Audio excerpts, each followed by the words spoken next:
차라리 10만원 더 줄 테니까 10.25인치 말고 12.3인치 달아주면 좋겠어요.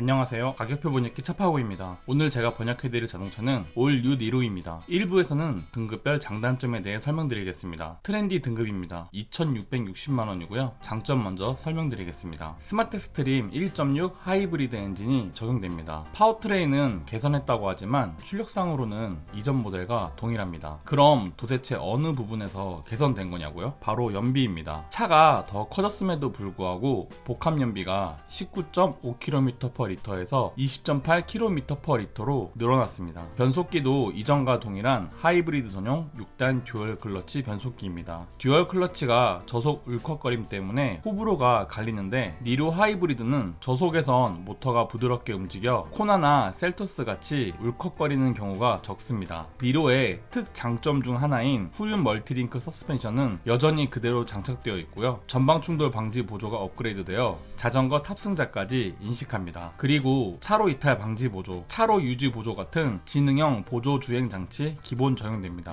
운전자 주의 경고는 운전자가 졸음 운전을 하면 운전자에게 경고해주고 앞차 출발 알림 기능까지 지원하여 신호 정차 시 넋놓고 스마트폰 보고 있을 때 앞차가 출발하면 운전자에게 출발 신호 줍니다. 하이빔 보조도 있으니 어두운 강원도 산골 주행할 때 반드시 하이빔 켜고 주행하세요. 전방에 차량이 나타나면 알아서 하이빔 꺼줍니다. 지능형 속도 제한 보조 기능을 넣으면 주행하는 도로의 제한 속도 이상으로 속도가 올라가지 않습니다. 어린이 보호구역 같은 곳에서 쓸만하겠죠. 에어백은 스포티지보다 2개가 더 많은 8개가 들어갑니다. 운전석 무릎과 센터 에어백이 추가되는 건데요. 안전에서도 상급 차량에 밀리지 않겠다는 의지가 보이는 부분입니다. 후방 주차를 위한 후방 주차 센서 역시 기본입니다. 휠은 16인치입니다. 너무 작지 않나 싶지만 하이브리드는 휠이 그다지 클 필요가 없습니다. 휠이 작을수록 연비에 좋으니까요. 스타일 옵션을 넣지 않아도 후미등은 기본 LED이며 보조 제동등도 LED, 사이드미러에 방향지시등까지 LED입니다. LED 옵션으로 장난치지 않으니까 좋네요. 전면 유리에는 풍절음을 효과적으로 막아주는 이중접합 차음유리 적용되어 있고요. 계기판은 4.2인치의 컬러 LCD가 가운데에 박혀있는 슈퍼비전 클러스터입니다. 10.25인치가 아닌 점은 아쉽긴 하지만 흑백 액정이 아닌 건 다행이라고 봐요. 전 좌석 인조 가죽 적용되며 소형 SUV답게 2열 시트 6대서로 폴딩이 됩니다. 게다가 이전 모델에선 안 되었던 리클라이닝 기능까지 지원하므로 등받이 각도를 뒤로 눕힐 수 있습니다. 구형 니로 오너 입장에서 이 부분은 아주 부럽네요. ECM 룸미러와 묶어서 팔던 하이패스를 이제는 기본으로 적용해주고요. 제가 제일 좋아하는 회생 제동 컨트롤 패드 시프트가 신형 니로는 기본 등급부터 적용됩니다. 이게 이전 모델에선 시그니처까지 가야 달아주던 거거든요. 그리고 패들 시프트로 회생 제동 단계를 운전자가 마음대로 조절하며 주행할 수 있는 점이 꽤 재미있습니다. 또한 전자식 파킹 브레이크도 기본적으로 적용해주는데 이것도 참 신기합니다. 이전 니로에서는 드라이브 와이즈를 넣어야만 들어오던 기능이었죠. 8인치 디스플레이는 스마트폰 연결하여 애플 카플레이나 안드로이드 오토가 되기 때문에 스마트폰의 내비게이션 앱을 이용할 수 있고요. 후방 카메라도 같이 들어오니 주차할 때 걱정 없습니다. 기본으로 달린 크루즈 컨트롤은 스마트 크루즈 컨트롤은 아니지만 정속 주행 기능이 있어서 한산한 고속도로에선 쓰기에 부족함이 없습니다. 에어컨도 기본 등급임에도 불구하고 풀 오토 에어컨 들어옵니다. 스마트폰 충전 포트도 넉넉한데요. C타입의 USB 단자가 1열과 1열 시트 뒤에 있습니다. 12V 시거잭도 빠지지 않고 들어와 있습니다. PTC 보조 히터는 열풍 히터라고 보시면 됩니다. 원래 차라는 게 엔진 열로 히터를 틀어주는데 하이브리드는 하도 엔진을 껐다 켰다 하니 엔진이 열이 늦게 올라오거든요. 하지만 니로는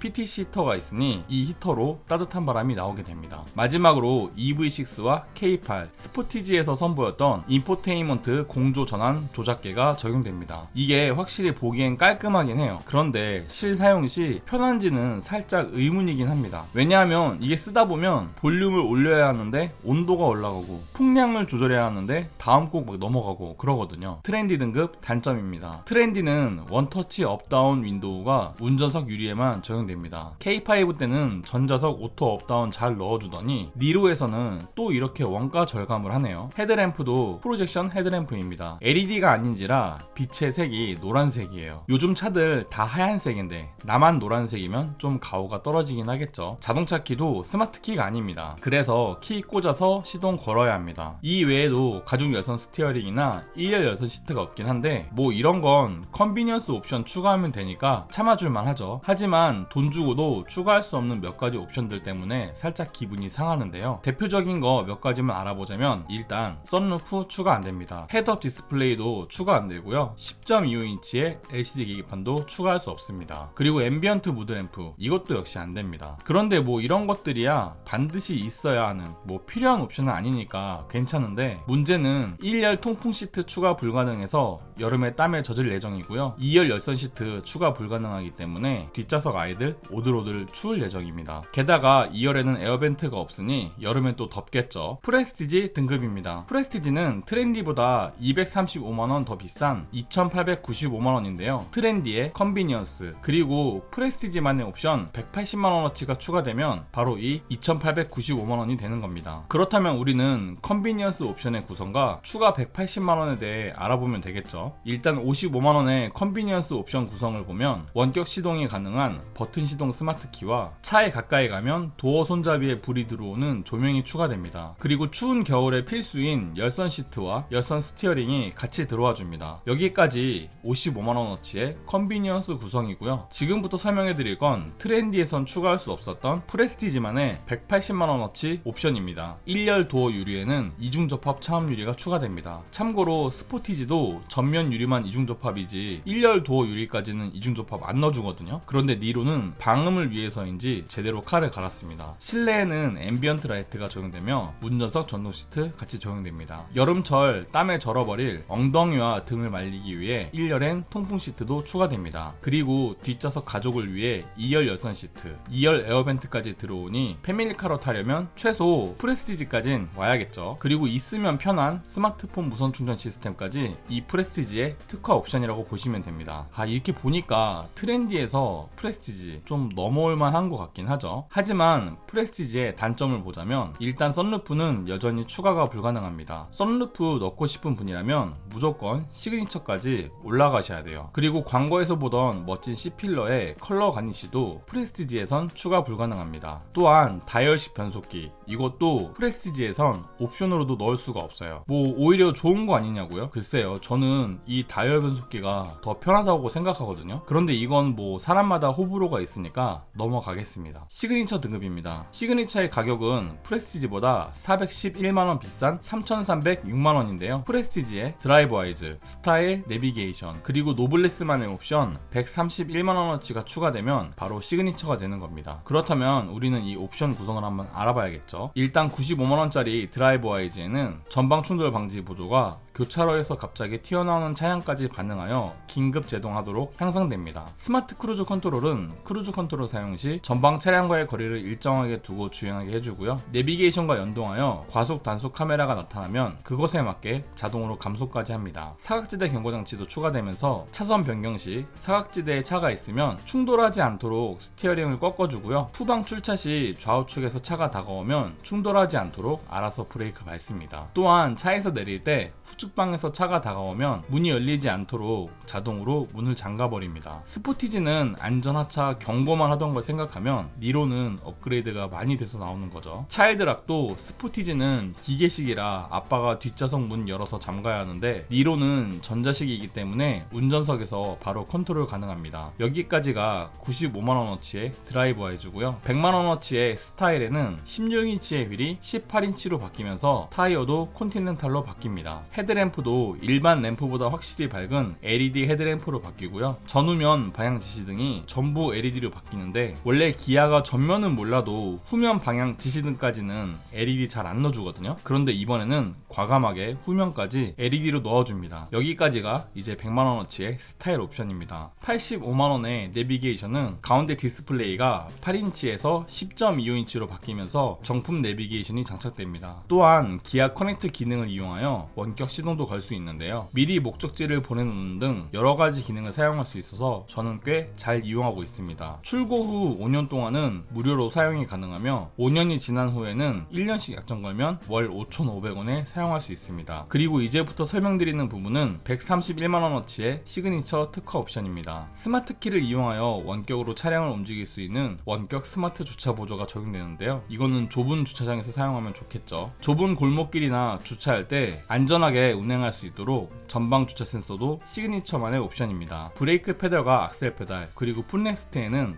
메탈 플레이트가 적용되고요. 그리고 전자식 변속 다이얼도 오직 시그니처만의 옵션입니다. 이게 호불호가 있기는 하지만 솔직히 전 기어봉보다는 이 다이얼 변속기가 더 편하더라고요. 시그니처 등급 단점입니다. 시그니처뿐만 아니라 니로의 모든 등급이 작년보다 280만원 정도 비싸졌습니다. 그러면 뭔가 더 좋아졌으니까 280만원 비싸진 거겠지 하고 열심히 찾아봤는데 차가 아주 조금 커지고 계기판은 뭐 10.25인치로 바뀌고 다이얼 변속기 들어오고 원격 스마트 주차 보조 추가되고 뒷좌석이 리클라이닝 된다. 딱 이 정도 뿐입니다. 딱 이것만 가지고 280만원이나 오른 건데 이건 좀 아니지 않나 싶어요. 그리고 오히려 작년보다 더 안 좋아진 부분이 있는데요. 시그니처 등급에서 동승석 전동 시트가 빠졌습니다. 이거는 또 70만원짜리 컴포트 옵션에 들어가 있어요. 그래서 사실상 280만원보다 더 오른 셈이라고 볼 수 있죠. 또한 이왕 가격이 오른 거 계기판이랑 내비게이션 12.3인치로 넣어주지 이걸 또 10.25인치로 딱 묶어놨습니다. 참고로 12.3인치 내비게이션이 한 95만원 하는 걸 생각하면 차라리 10만원 더 줄 테니까 10.25인치 말고 12.3인치 달아주면 좋겠어요. 그리고 이건 작년에도 이야기했던 건데 올해도 똑같습니다. 왜 18인치 휠을 강제로 끼워놓고 파는 걸까요? 하이브리드는 연비가 생명인데